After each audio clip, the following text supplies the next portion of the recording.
था कि राजा जी का हो सुनता रह का ए बेरा नवरात्रि चलता। अच्छा हम चाहता नहीं ना कि रउआ एगो टिकट करवा दी आ संग ही चली माई के तनी दर्शन करा दिए राजा। अच्छा ऐसन बात बा। हाँ सूरज भैया हम चाहेंगे मेरा गमछी एगो दे दीजिएगा। तो कहल गई बा कि जहाँ जैसन तहाँ तैसन ना करीब तो मरद के संग तो गाना के हिसाब से भाव करल बहुत जरूरी बा।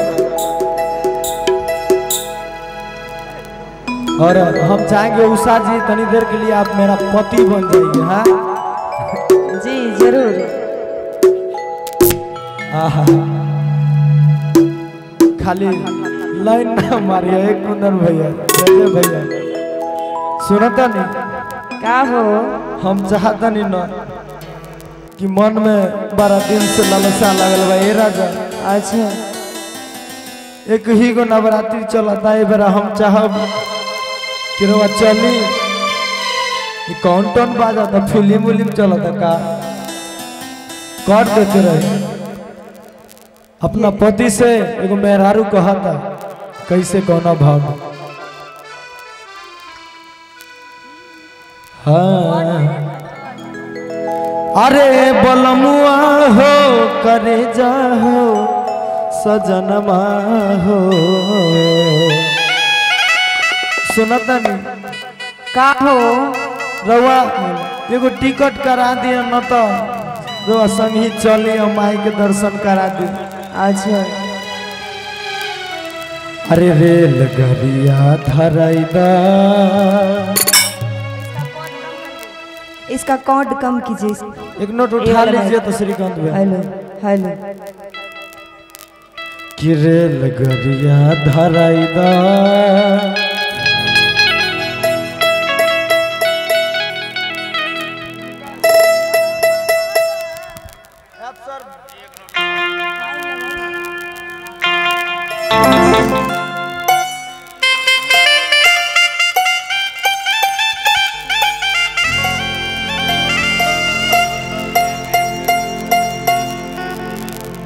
अरे गरिया धराई द बलमुआ अच्छा जाइब थावे धाम ना गरे। अरे अब की बार मत जा अगला बार जइहो ना सुना ना वहाँ पे भीड़ लगता भूतला जेब तो रउआ चल या ना जाइब ना अच्छा तो कुंदन जी के संगे कल के हम चल जाए।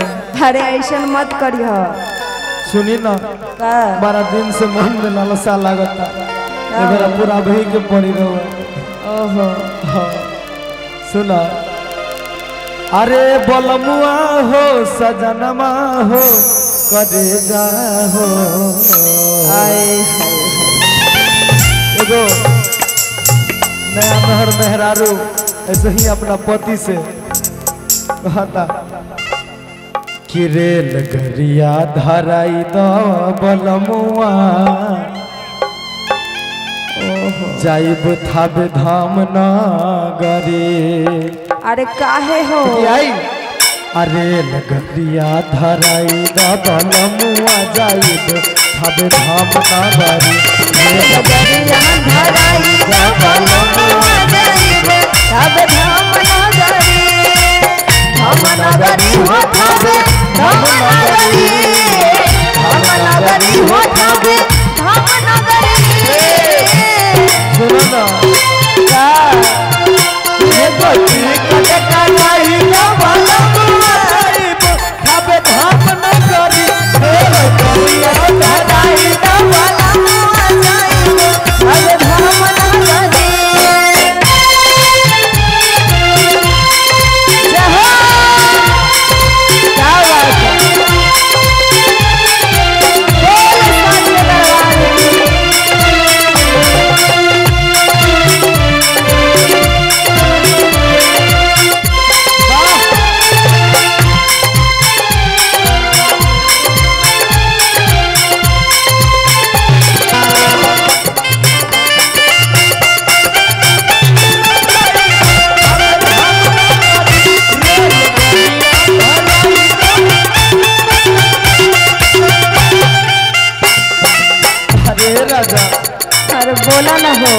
सुनो तारा का आई ना बोला हम कहता नहीं ना का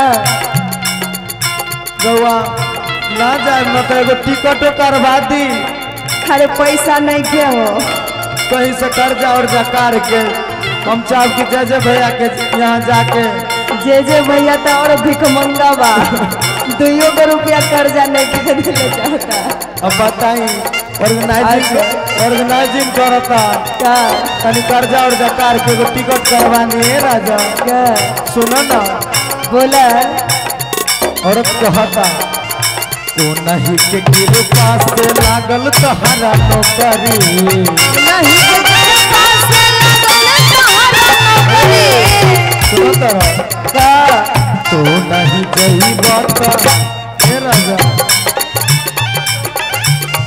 सुनो तारा का वो माई के दिन बा उहे माई के दिन बा जे आज तहरा नौकरी लागल बा ओहो हाँ आज कहतानी कि रवा थावे धाम ले चली तो माना करतानी हाँ उहे माई के दिन बा सुना ना जय भैया ओ नहीं के कृपा से लागल तहरा नौकरी नहीं के कृपा से लागल तहरा नौकरी नाही तक हो तरा जमाथा बटकरी नाही त ढोलत रहत माथा पटकरी सुना तारा का हो तो नहीं के कृपा से लागल तोहरा नौकरी नहीं के कृपा से लागल तहरा नौकरी नहीं तक होत रहत माथा पटकरी नाही त माथा पर ढोलत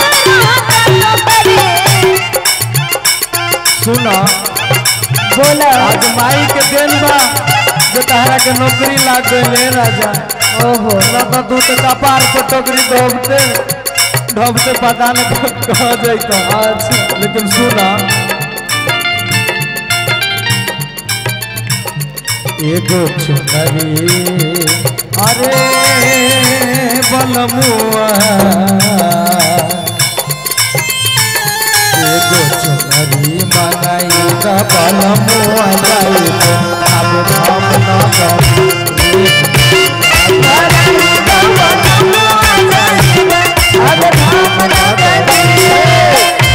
नगरी हो थावे धाम नगरी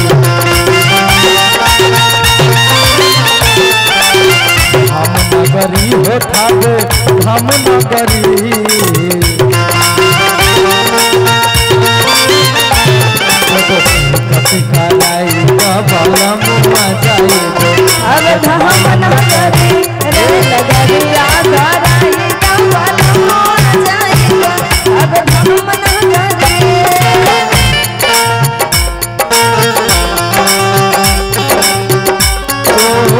मन दिल तारा रब मैया तो मन आना मन दिल तारा रब मैया ओ तेरी रब रब मैया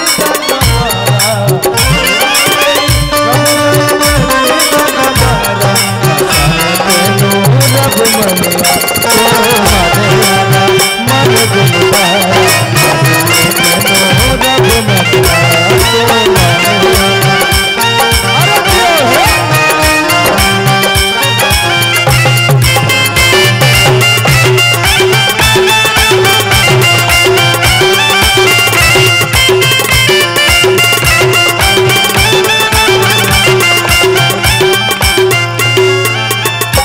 बोला आज एक ही गो मन में लालसा बा का रउआ चल के हम माई के दर्शन करवा दी हमरो श्रद्धा पूरा हो जाइए राजा अच्छा हाँ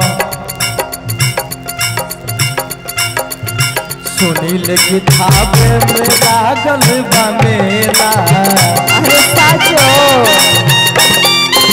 ए राजा सुना ना तू नहीं जई बात जाई अकेला तू नहीं जाई बात जाई अकेला सुनील की थावे में लागल बा मेला तू नहीं जइबा तो जाइबी अकेला। अगर तू ना देबा अच्छा हम अकेले चल जाए। अरे अपना मन के बरका। हाँ का करे। अच्छा कहतनी संगी चली साल भर पर एक बेर आवेली। हाँ एगो दर्शन करवा दी श्रद्धा पूरा हो जाए। अच्छा हाँ सुनो ना बोला। एगो चुनरी अरे बलमुआ एगो चुनरी मंगाई द बलमुआ जाई अब धाम नगरी।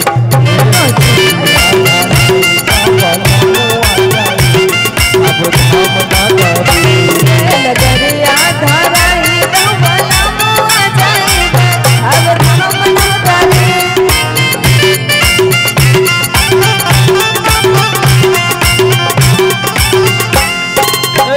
भैया देखो और सुनो ना का एगो चीज और बा।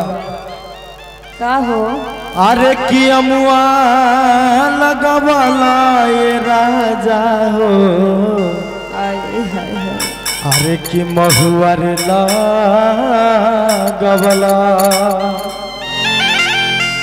सुना तारा बोला। घर में तू सब रकम के गाछ लगा दिया, सब रकम के पेड़ लगा दिया।